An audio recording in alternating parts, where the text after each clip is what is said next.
Lizzie. I don't ever smoke the dizzy, but we can always share some dixies. It's just a cup in time. This song doesn't have to run. Life's all of us, not every moment we can be feeling fine.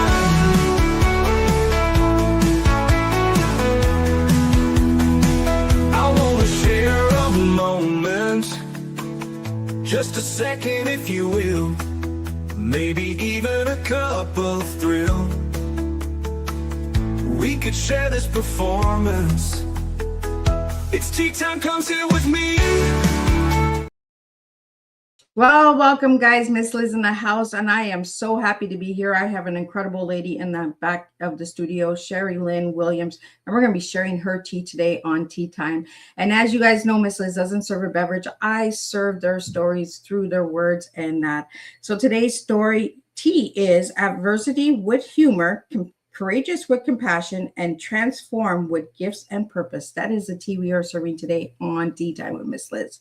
But before we get started, you guys know how Miss Liz rolls. We're going to get over to all those amazing platforms, Facebook, LinkedIn, Instagram, TikTok, all the podcast apps out there as well, Spotify, Listen Notes, Podbean, all those good platforms. Miss Liz is all over the place. If you want to see Miss Liz's Tea Times, I'm all over. So let's get started with disclaimer and then a beautiful intro. And we're going to get Sherry in here and we're going to spill her tea today with all of you guys. Disclaimer for Miss Liz's Tea Time live show. Miss Liz's Tea Time is a global platform dedicating to sharing real life stories, diverse perspectives, and meaningful conversations that inspire awareness, healing, and connection. I'm Miss Liz is going live using StreamYard. Before leaving a comment during the live broadcast, please grant StreamYard permission to see your name at StreamYard.com. Please be advised that all the content brought forward during any Tea Time show is presented in good faith. However, discussions may include opinions, beliefs, and perspectives that do not necessarily represent the views of Miss Liz or the Tea Time platform. Information shared by guests is based on their own experiences and is perceived to be accurate at the given time of airing. All guest viewers and participants are responsible for using their own judgment when considering any action or decision that may relate to these discussions. Some episodes may cover sensitive topics, including but not limited to trauma, abuse, grief, mental health, and other emotionally triggering subjects. Listeners and viewers' discretion is strongly advised. Tea Time with Miss Liz is an open discussion forum designed to offer insight, inspire awareness, and create connection. It is not a substitute for professional, medical, legal, or therapeutical advice. If you require professional support, please seek assistance from qualified professionals or trusted resources in your area. If you have questions regarding this disclaimer or the content of the discussion, you are welcome to contact me, aka Miss Liz, directly at my email at bookingmissliz@gmail.com or check out Miss Liz's linktree at Miss Liz's Tea Time. By choosing to participate in, comment on, or view these live shows, you acknowledge and accept this disclaimer. Your participation is entirely voluntary. I, Miss Liz, welcomes you to join the conversation with an open heart, and if at any time you feel this platform is not right for you, I respect your wishes and decision and welcome you back whenever you are ready. Tea Time with Miss Liz is serving truth and awareness one cup at a time. Well, welcome to Tea Time with Miss Liz, where stories are not cleaned up for comfort. They are shared in truth, in courage, and in the power of transformation. Today's guest brings a story that many would try to hide, but she chose to own it, learn from it, and rise through it. Please join me in welcoming Sherry Lynne Williams, speaker, author, transformational guide, and creator of the Data Point Framework. Sherry's journey is one of the profound transformations from a past marked by addiction, survival, and self-silencing to becoming a respected scientist, leader, and guide for others working their own path of healing. She does not separate her past from who she is today. She integrates it. She teaches that every moment, every decision, every experience is a data point, part of a bigger picture that shapes who we are becoming. Her powerful book, Not Your Average Drug Addict Whore, A Life So Wrong It Went Right, brings her story to life in a way that is raw, honest, and is deeply transformative. Challenging readers to rethink shame, worthiness, and what it truly means to change. Blending neuroscience, lived experience, and deep self-awareness, Sherry helps others release shame, reframe their past, and step into their full worth. not as a broken people, but as evolving human beings. Her message is bold and clear. You are not broken. You never were. So grab your cup and lean in. Today's tea time is about truth, transformation, and the courage to own every part of your story. Let me get Sherry in here and let's spill some tea. Welcome, Sherry. Hi, thank you. It is a pleasure to have you here. Sherry, so let's get started. Who was Sherry as a little girl and who is Sherry now? Sherry, as a little girl, was very formed by the family structure around her and the impacts of male power, aside from the designation of right and wrong. She grew up in this mindset of how men hold a place within the framework of our life. And who Sherry is now, through the journeys that I've been and the changing of belief systems that I've been through, I understand that the way my life shows up is the way I have the beliefs of where it can form to. And I say that with great humility as I have been reflecting over the years of what it took to get my journey to where I am now as this scientist who high school dropout, goes back to college at 45, graduates at the age of 50 with a bachelor's of science in biological studies, and escalated my way through all of the adventures that the life gave to me and offered me, and the benefits and the serendipities that I truly believe I also created for myself. I love that you went back to school at 45 and 50 because you give all of my listeners that are mid-age the courage to go back and do it, right? We're never too old to go back to school. What was that journey for you, Sherry? Of going to school? Yeah. Well, I had to start back at basic math, and I traveled my way through the courses of community college to 3 years of organic chemistry and calculus. So I was pretty impressed with myself the first time I derived. I really was the oldest in the classrooms, and I distinctly remember being in tutor session with all the others, and I finished this math problem that took 3 pages, and I got the answer right.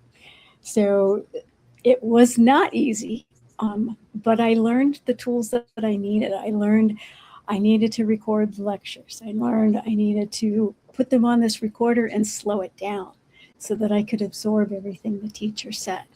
I learned that I needed a tutor on many occasions, and I just took it on. And honestly, it was a whirlwind because I did it all in 5 years. It wasn't a back, but I want to say something that no matter what stage you are in life, it's really important to understand that you are not too old, that the evidence of me, I was around the age of 40 when I kind of got my stuff together, and that then took me into a workforce that society recognized. And I just journeyed my way through promotions and dedication to the job, and I was having fun with the work. And so next thing you know, I'm promoted to a very highly respected scientist position with the Department of Energy and a top secret clearance. So don't judge where you are now to where you can go. Absolutely. And that's why I love having stories like yours on Teatime, because you just never know when we're going to get our stuff together, right? Yeah. And it's a perfect journey to get there. It really is. Right? You're never too old to start over and go back to school or to recreate a business or just, as mothers, I know I found it really hard because I always wanted to do everything for my children. And I was just like, but I matter too. And I have to find my own way in life too, because these kids are going to eventually leave home. And then what's mom going to do? Right. So Sherry, let's talk about your book. I'm going to pull up the book. So we're going to be talking about Sherry's book today, but we're also going to be talking about some of the work that you do. But let's get into this book and explain the cover for the audio listeners who can't see the cover. So the image on the book is a young girl who is me at 4 years old. And the impact that this has is we do not know the journey that we're about to live. And this was an impactful time for me because it is when the first nuances of male, and I'll say male power, it's not a negative thing, it just was at the time that this was when my journey began, and it's when the journey began in the book that this is who we are when we're children, and the journey of our life is unwritten until we write it. So what age are you in this picture, Sherry? I am around 4. 4. Do you want to share a little bit of what happened to you at 4? Sure. The little disclaimer ahead, it gets a little deep here, but I had a grandfather whom we were during a Christmas party of family and relatives in a house that we lived in at the time.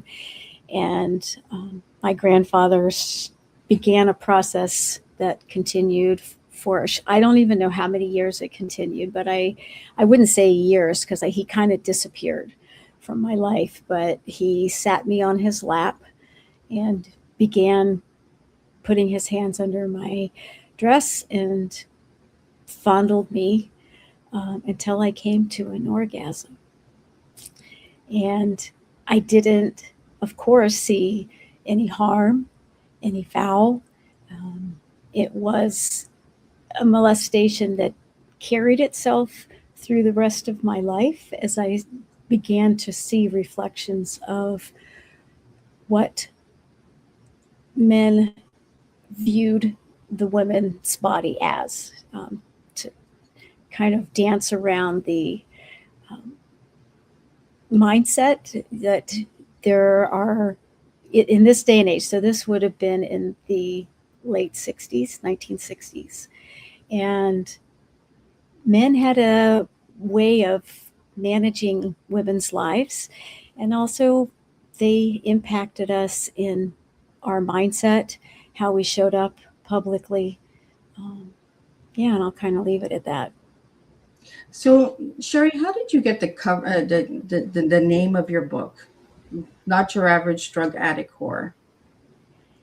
During the phase of my life where I was an addict and the addiction brought me into prostitution, labels were put upon people. And this title was meant to grab the attention because people are drawn to the secrets. They're drawn to a deeper understanding. And so the drug addict whore are the derivatives of a slang that doesn't serve us, that we judge a person. And in my case, I would have been written off, honestly, if in this stages of my life. And the truth is, I wasn't written off. And the life so wrong it went right is all of those wrong moments in my life and the events of my life that created the journey became very valuable as I, in my later years, learned that I needed to own them, to understand that the shame was a byproduct of society's constructs and not my own. I love that the wording, a life so wrong it went right, is right beside her, because that shows strength. And the smile on the little girl is strength.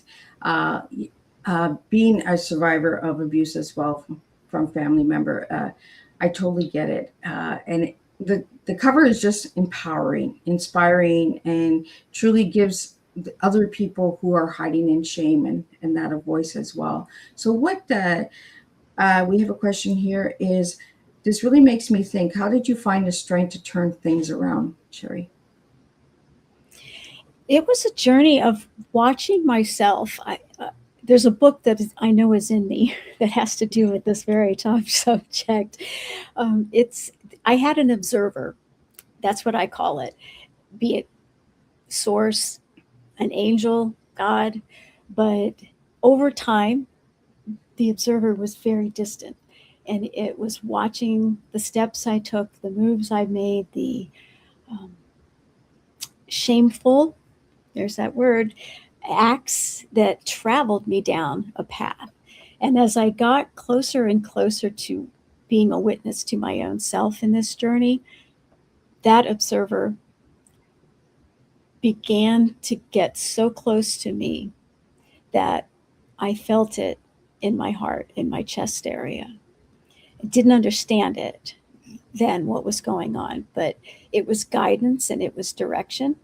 And that the closer I got to shifting and changing, the more that heaviness that I had felt in my chest, that discomfort became more joy, more light. And so the witnessing was part, and the belief systems that I had changed. So when I was the prostitute and the drug addict, I had a very deep belief, as I stated, about the power of men, and that I didn't really have control. I was a servant to my husband's needs and to providing the money to get the drugs for the addictions. And then on my own, I worked Las Vegas, and in that, the thread kind of continued, but I became less myself. And then here's a fun twist. I had a very dark moment, dark night of the soul, standing on a rooftop in Las Vegas, where I had just had a very, very scary moment with 4 men who were trying to rape me, and I was able to escape.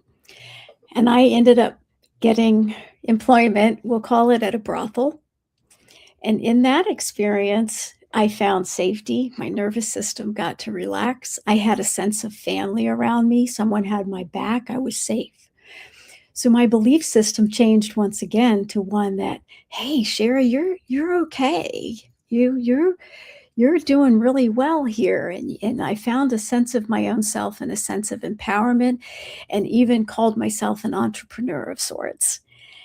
And with that, I won't say my life changed after I left, but it was certainly the key element that I held within me that allowed me to relapse, to understand what life for me was going to look like, and to understand that I had the capacity and I had the ability to pretty much do what I wanted to do if I were to follow that.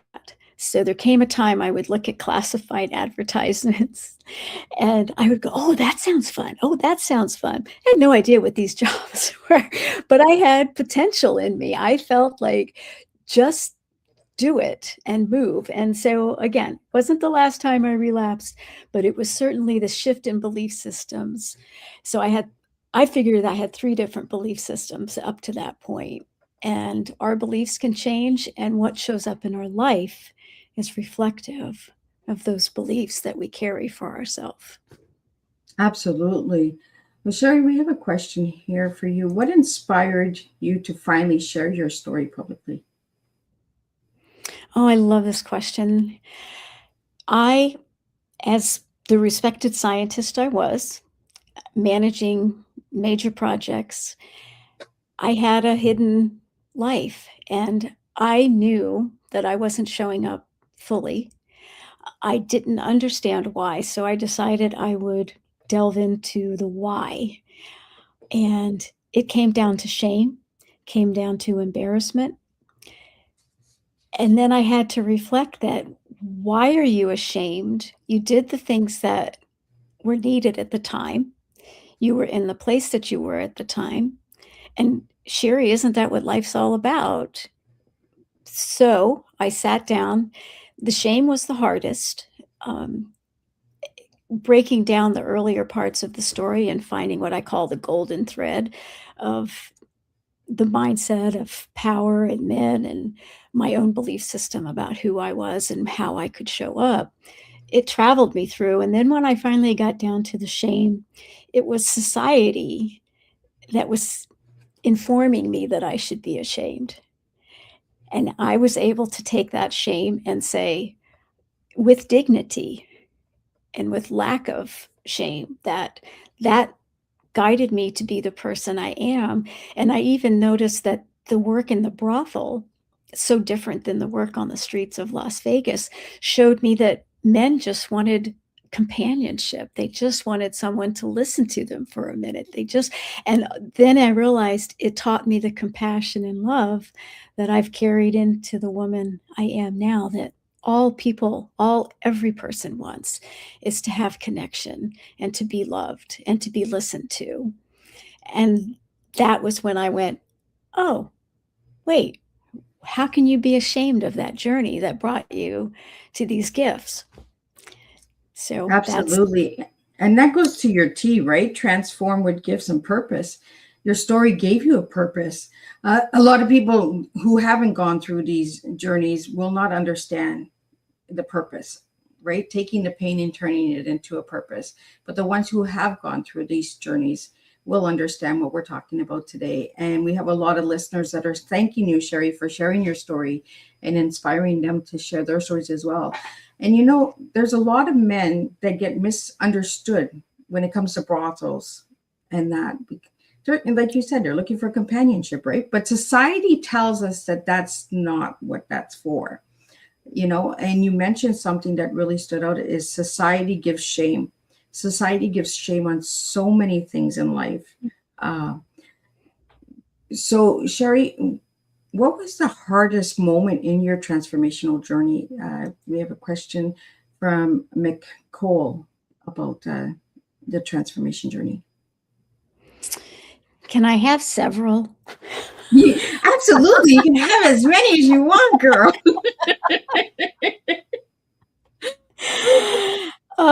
So the first one I mentioned was on the rooftop. I was feeling, how am I going to do something different? What job can I do? What else do I know? I was scared to death. And it was the moment that if I hadn't have had it, this is the irony, if I hadn't have had that dark moment in that room, the next pieces wouldn't have fallen into place.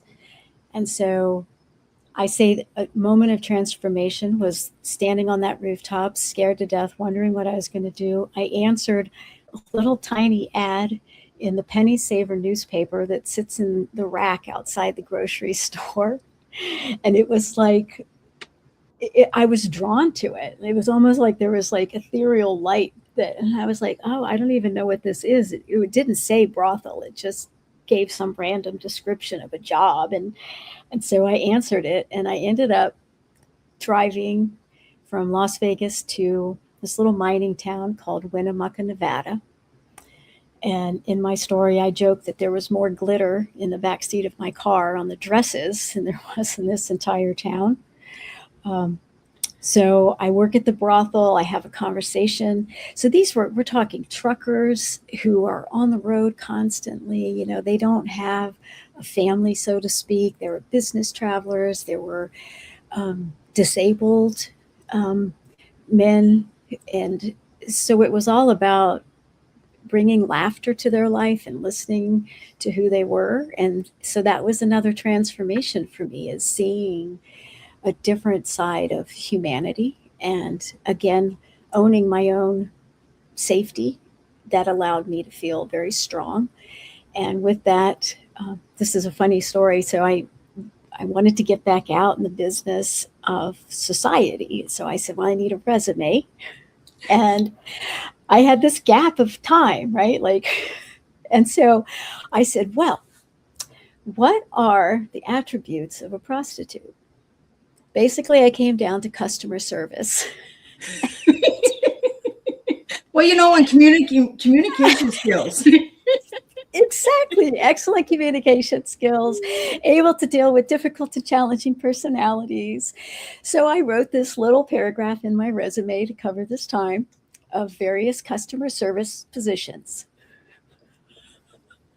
I like it. You know, I would have never thought of doing something like that, but you got to fill the gaps in somehow, right? Exactly. So with that transformation, I did enter the job market. I was offered the job that I filled out this resume for. But as life would have it, I took care of having a safe place to live. I made sure I could get to work every day. One of a 3-man office was an addict. Oh. And so I re-enter, I get this job. Out of 3 men, one addict finds another addict. And let's just say the journey continued.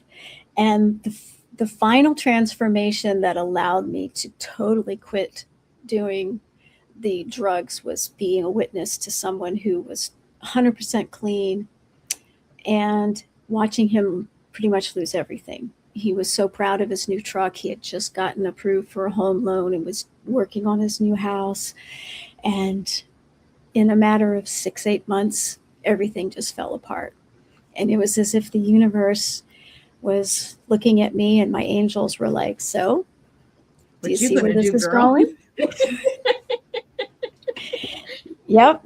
And that was it. I looked at that and I said, no, because I had stopped for a couple years and I had a good job and I slipped back in because people who did drugs got into my universe, into my little circle.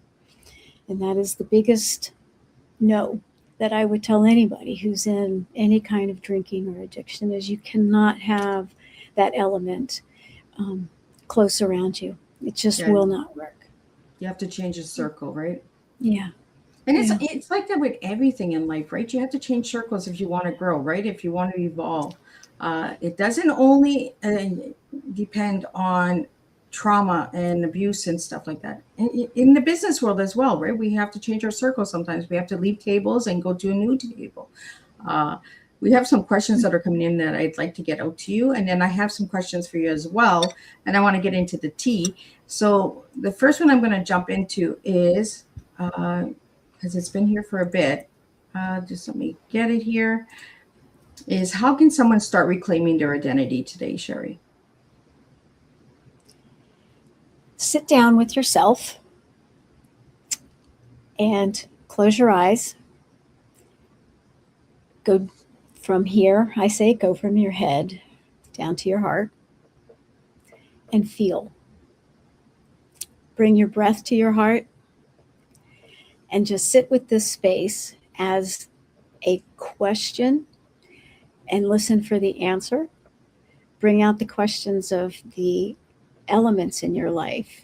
What is it that you're looking to change, if that's where the question comes from? Bring in awareness of what are the things that bring you the most joy in life.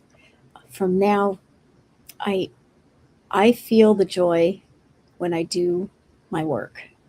And if that ever stopped, I know that it was time to change direction. And I bring myself back to that rooftop because that was a moment when I had no idea what I was going to do next or where it was going to go. But what I've learned through life is that it guides you and it will take you as long as you listen. That I call this the heart compass. And in this compass, it will never steer you wrong. Excuse me.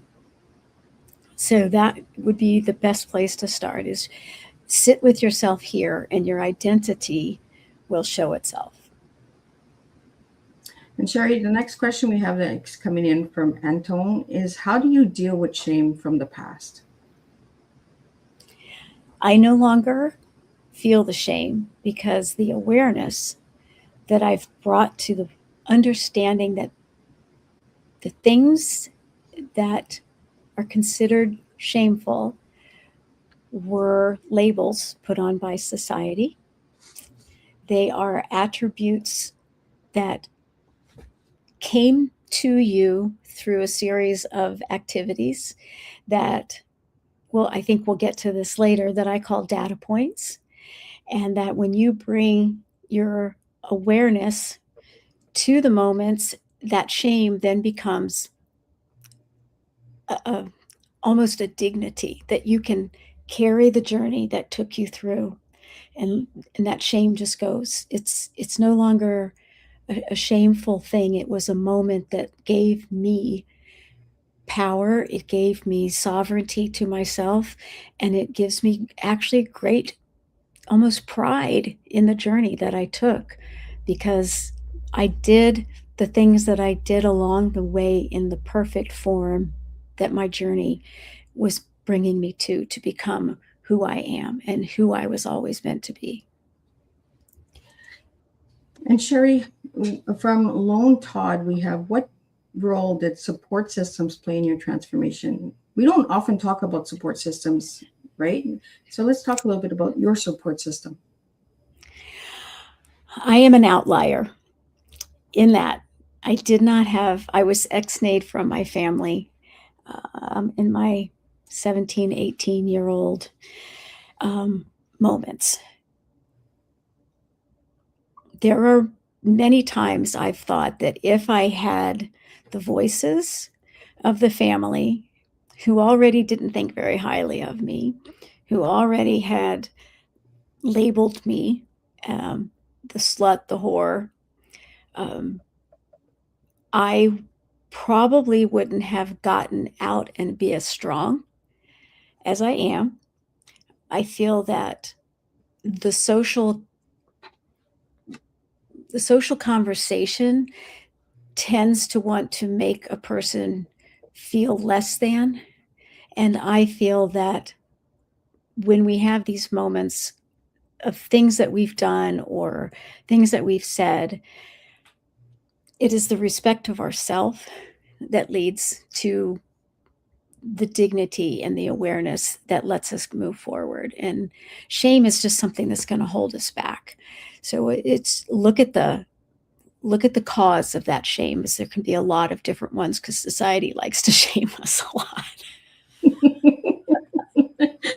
Then I love this comment that just came in from Dawn. Is your description about deciding what to do about shame is wonderful. Because shame puts a roadblock on so many of us until we say, you know what, I'm no longer shameful for what has happened to me. Sherry, how old were you when you were able to say that to yourself?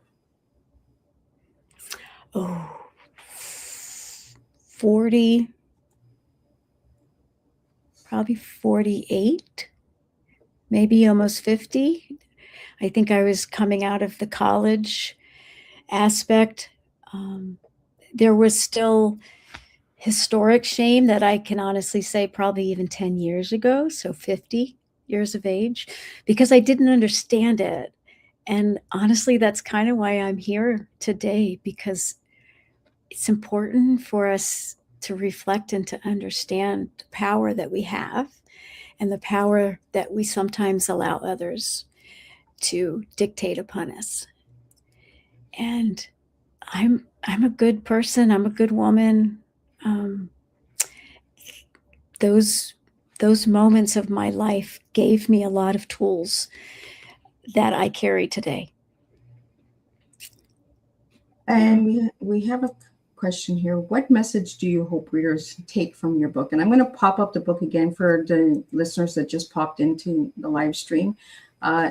Not Your Average Drug Addict Whore, A Life So Wrong It Went Right. And that is Sherry on the image on the book. So Sherry is sharing her personal story today with us, and we're going to get into a little bit of what Sherry does as well for work.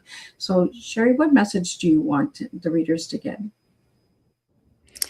This is not a book that's going to drag you down. It's not going to be heavy. There are stories that contain some serious subject matter.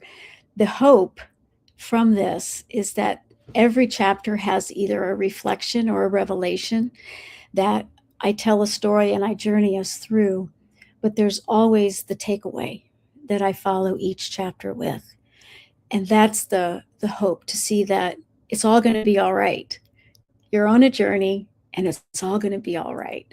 And that's the takeaway, is at the end that you see your journey is a powerful one, and you can accept and own and as I say, reframe the pieces of your life that maybe you want to keep hidden, and understand that they belong right up there in the light, that they're your foundation. They're the strong shoulders that you're standing upon today. And Sherry, let's get into a little bit of what you do for work. I want to know a little bit more about this data point that you do.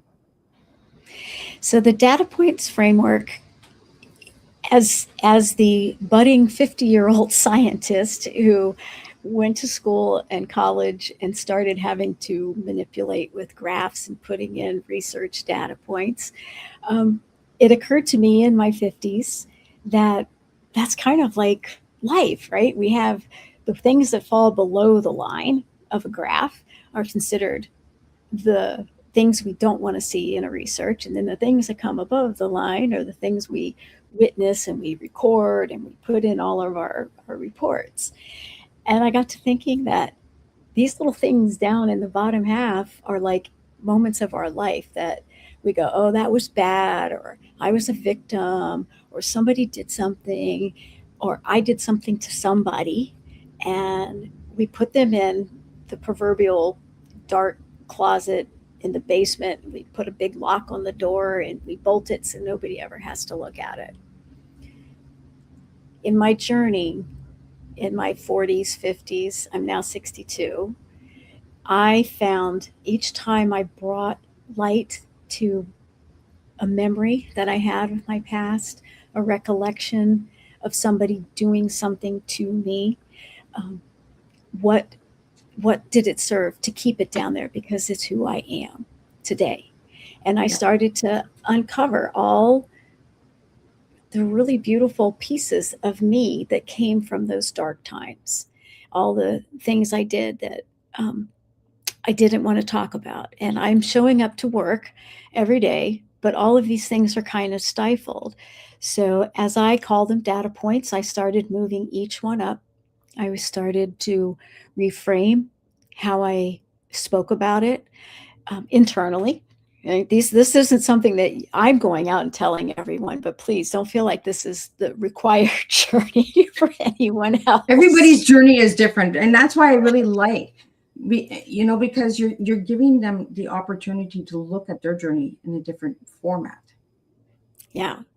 So in the data points framework, we revisit your story and like tell me your journey, and from that I can hear the pieces that you're attaching to that are not necessarily framed from what powers, what strengths, what resiliency did you get from that.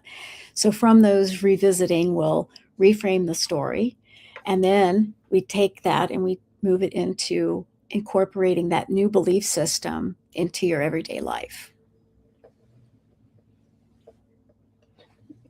So, Sherry, we have a comment here of somebody who read your book, and it says, I read Sherry's book and loved it. Her journey is inspiring and uplifting, and I appreciate all of the wisdom she shares about her lived experience. That's so sweet. So, Sherry, I have a couple of questions here for you from myself that I want to get out to you. And the first one is, your story is incredibly powerful. When did you first realize that your life could transform into something different? When I quit, like totally quit with doing the drugs and began to see myself through a different lens. So it certainly hadn't all gone away at that point. And I tell people I started doing yoga because my weight trainer said that I was getting bulky. So I did this yoga and I started showing up different in meetings. And then I was like, what mojo did this yoga teacher put on me?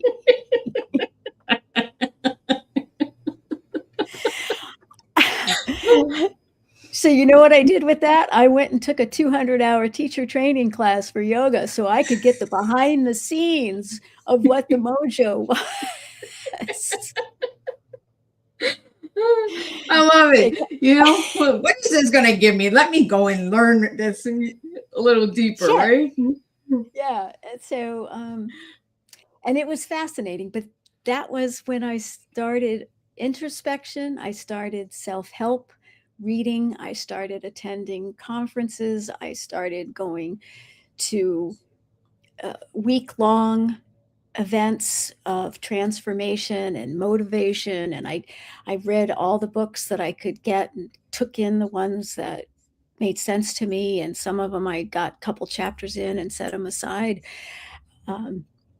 So I think in my 50s, no, I started actually reading, and the yoga was in my young 30s. But that was the beginning. I just started getting everything because the yoga allowed me to see that I could think differently in a being present in the moment and still go, is that how I want to think? And gave me the power to start to see all the different changes I could make and what people had learned through their life. Yeah. Well, we got some more questions coming in. And this is an amazing live that is happening. And I am so glad that everyone is interacting and wanting to know Sherry's story, because it's these stories that actually make a difference. These are real change makers. These are people that, the underdog. I love the underdog. And I like getting these stories out there because people are just like, no, don't get that story out there. I'm just like, you know what? That story's coming to tea time. And that's what we're doing. We're sharing Sherry's story today. But we have a question here for you, Sherry, and it's what helped you shift your mindset the most besides yoga? Because you just shared on yoga. So what else did you use? I used introspection there was a moment I didn't even realize that the journey I had made was a powerful one. True story. And it was as I started being a little more brave in sharing my past, because there was a woman who a lot of people feel like they want to open up to me, and that's a beautiful moment. The energy is accepting. And I kept hearing these stories. And so I started, sharing back some of mine, and the mindset of you're not broken, the mindset of the reflection of where you stand today, that you're not the only one who's had this journey, but yet the magnitude of the spectrum that I traveled honestly is unique. I just didn't know it. And so coming through the reading of, I have stacks of books. Oh my God, ask my husband.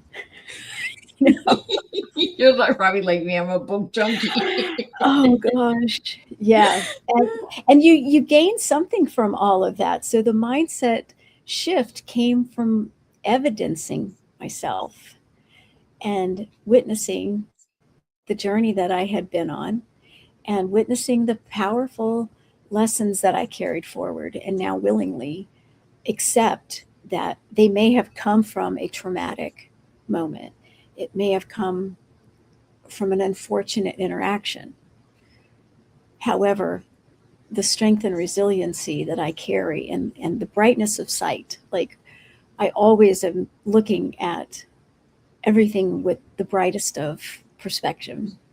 And I think that is the mindset that I know if I live in that, that's how my life shows up. Hope that's not Absolutely. too corny. You know what? I like corny. We don't all have to be straight line, right? We can be those roller coaster rides that are a little fun in life. Have some fun and humor. And that was part of your tea as well, was the adversity with humor. Is that how you got through the harder times, was the humor? Mm-hmm. It was. It really was. And it also got me out of some sticky situations, things that could have been extremely harmful. Definitely the humor that, and the light heart, I think. Like, I remember some very dark moments of danger in Las Vegas, and it was a distinctive, like, I knew that there was danger right there behind me, but I showed up with the effervescent and the intention, and you could feel the danger dissipate from behind me. You know, and I use humor for my story too, because my story is heavy, and I put dark humor, and people are like, how can you put dark humor to that? And I'm just like, it saved me, trust me. If I wouldn't have put that in there, I don't know where I would be. I'd be a mixed up teacup, I'm telling you guys. Mixed up teacup. Like, I wouldn't be a broken teacup, I'd be a mixed up one. It'd be like a mosaic coming together. And it kind of brings me into the question I have for you, Sherry, is you say you are not broken, you are becoming. What does that mean to you on your hardest days? Being in a place where the career of scientist is behind me at this point. I'm on a journey. I'm now at the mountaintop, I say. And on that mountain ridgetop is a path. I don't know where it's necessarily going to, but I'm taking that journey. And it will give me forks. It will give me chances for more introspection. I'm certain of it. But that is the becoming. Is I can't put a pin on where the becoming is. I can just take the steps. I can hold the beliefs that I have and understand the journey that I've been on, and see and witness that these beliefs are going to be my life in the future, because I do believe it. So let's talk about this wisdom gateway. What is wisdom gateway? Wisdom's gateway is the key that I came when I started writing my book, which has had numerous derivations before it proposed itself in the current form that it's at. It is, you can't take your baggage with you. You can't go forward with this backpack filled with heaviness and filled with the perceptions of what you've lived. So the gateway is when you walk through and you set that bag down, you lay out all the old stuff and understand what it is you're taking forward. I like that. Put that bag down. Put that baggage down. It gets heavy after a while. One of my friends calls it like going through TSA checkpoint. I'm sorry, you can't have that and come through here. You didn't claim that through customs. Not allowed to go any further. Oh. So keep in mind, we're all becoming, all of us. You know, who you are today is not who you have to be even tomorrow. Things can change and shift in a moment's time, and a moment's perception, and how you show up for the next thing that comes across. Absolutely. Well, what advice would you give to someone still struggling today, Sherry? Absolutely. Do not define any relapse or any perceived failure as the way it is and the way it always will be. That, again, it's the observer showing up. That understand the acceptance and understand the power and the opportunity that's given to us when we're struggling. Because if we're struggling, if this doesn't feel right, there's your heart compass right there. It's telling you what do we need to do to make this better. And if life is really sucky, take the least sucky path. Show up with the best you can be in the if it's the job that you don't like, be the most amazing person. And I also say there's a process to really identify what are the top things that you'd like to see in your life. Because we're bombarded with 84,000, 94,000 thoughts a day, whatever the number is. And if you don't have those top 5 things for you, you're going to be inundated with a bunch of things that don't apply. But if you know what you are looking for in the next step, you're going to be more apt to hear it. You're going to see a billboard with a phone number. You're going to hear an overhear conversation standing in line at the grocery store. You never know. But when you have that attention and you understand what it is that you'd like to see your life look like, then those opportunities, they're there, but we're so bombarded that we don't always see them. So that would be it. Absolutely.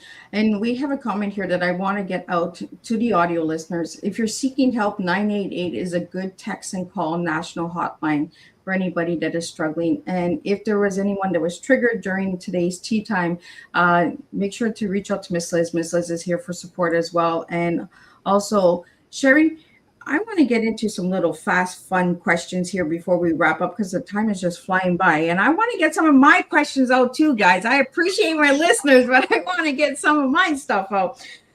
Sherry, let's do some lightning bolt questions right now. One word that describes your journey. Fantastical. Yes, it has been a fantastical journey. Okay, somebody messaged me and I lost that. What did you just say? What was your one word? Oh, fantastical. Oh, I like it. And whoever's trying to call me, I'll call you back later.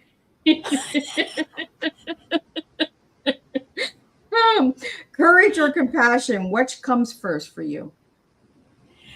Oh my, you've hit a... Can I sit on the fence? It might hurt. I'm going to go with compassion at this point in my life. I think if you had asked me maybe 30 years ago, I could have gone the other, but I think in today, compassion. And hardest truth you learned about yourself? Hardest truth? I am a person who understands all sides in most cases. And the hardest truth is that I will not always have a definitive answer or direction to provide. Oh, interesting. Do you want to get a little deeper into that?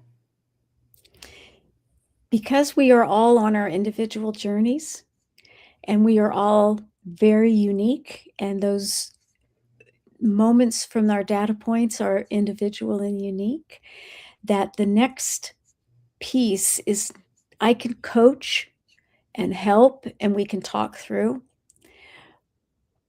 But what one person might see is not the highest road, and what another person might is the distinctive moment that they're on along that journey. And it's not going to be the same for everyone. And I love that you said that it's not going to be the same for everyone because everyone's journey is different. There might be some similarities, but everyone's journey is different. And that's why we do different teas here and we serve different teas and we spill different flavors because not one journey is the same. There might be similarities in the stories, but not one is the same. And that's why each tea makes a difference. And that's the beauty of, you are such a beautiful person and I have my journey and I'm a beautiful person. And this other person, the person living on the street is a warrior. They are on a spiritual journey that is in the spectrum of darkness that many of us will never understand and travel, but they are still a being of light and a true warrior on the path that they are choosing to live at that point. And there is no judgment or suspect of where they will end up. Absolutely. Yeah. You know, and having these stories shared and through writing our stories, you know, we give hope to others that are still living in that shameful society, understanding. You know, this is one wish I hope I can break through tea time is society shame, society beliefs. You know, start believing in yourself, start believing in your story, your cups, your teas, because that's how we're going to make a difference. It's not what society thinks of us, it's what we think of ourselves. And that's what gets us through these journeys, really hard journeys. Sherry, what does today is it mean to you? The elements of our past don't matter in the form that they felt when they occurred. Today, you are the accumulation of all of those moments and events. And today is the now. And now anything can happen. Anything can happen. And if your life were a message, what would it say? Believe in yourself. Yeah. And Sherry, what message would you have, like a final message for anybody out there that is ready to share their story or willing to reach out to you with Wisdom Gateway? What message would you have for them? There's never a point that it's too late. You're not, again, you're not broken. That the journey you've been on has been perfect to the point that you're at, and tomorrow is an open and welcoming door for whatever you choose to bring. But it's never too late. I didn't get my stuff together until I was in my 40s, and never imagined that I would be a top level respected scientist when I was hoofing around in my 20s and 30s. Let's get that out a little bit. She's a scientist, guys. And talk to us a little bit about that. How did that impact your life? Oh my goodness. Well, when I started at college, I was doing construction inspection majority, but part of the journey was me answering all those classified ads and going, oh, that sounds fun. That sounds fun. And I would show up with such anticipation and joy, and that the people who were hiring, like, she has zero experience, but she seems like she could just jump right in and take on. So I gained a lot of skills. And then when I graduated from school, the ability to look at the outside the box, because I lived outside the box for so long, became a huge asset to the processes that we were working on. I worked at Camp Pendleton Marine Corps Base. I worked in Japan. And my outside the box thinking really elevated me in the eyes of leadership. And that led to promotions, and that led to, oh, she's really good at this. Let's put her into that. I went from mission critical type details in the Department of Defense to coming on with Department of Energy. And at that point, I did compliance. So sat in some fun meetings and did a lot of good stuff for the environment and managing the water specialist program. So it's, just saying yes to the things that feel light and right. Oh, I like that. Just saying yes. There's so much to take away from this tea time, and, and courage and compassion and empathy and inspiration. Like, there's so much coming from today's tea time, and all the listeners that are throwing their comments in and their questions. Thank you for that so much.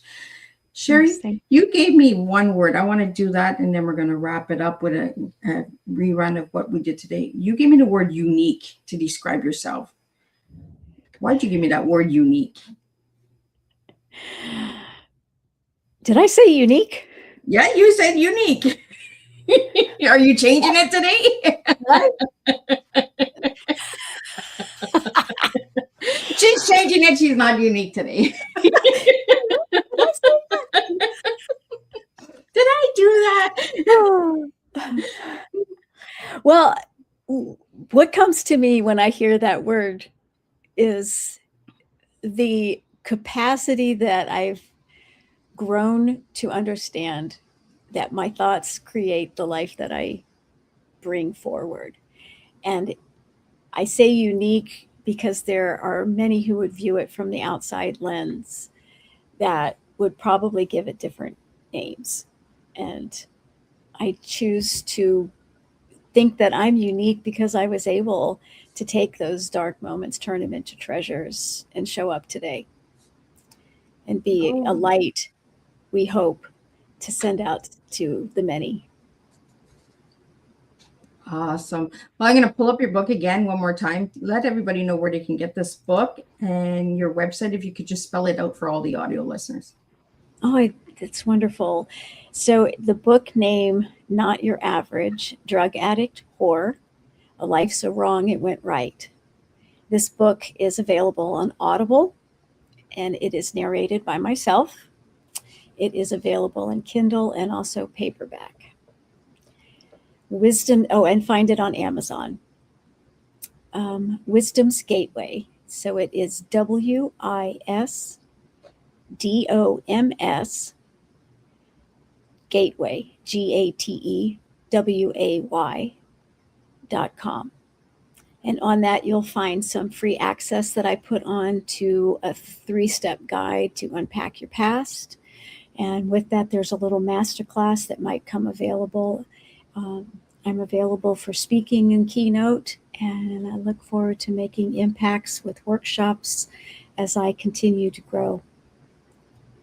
Awesome. Well, thank you so much. I'm just going to do a wrap up of what today's tea time was. And I want to thank everybody for tuning in and joining in, and some giggles and some, some rabbit holes that we had some fun. And that's what tea time is all about, guys. So I did have a comment here. Anybody that wants to make a donation to Miss Liz, if you go to my website at Miss Liz's www.misslizsteatimes.com, you can make a donation there.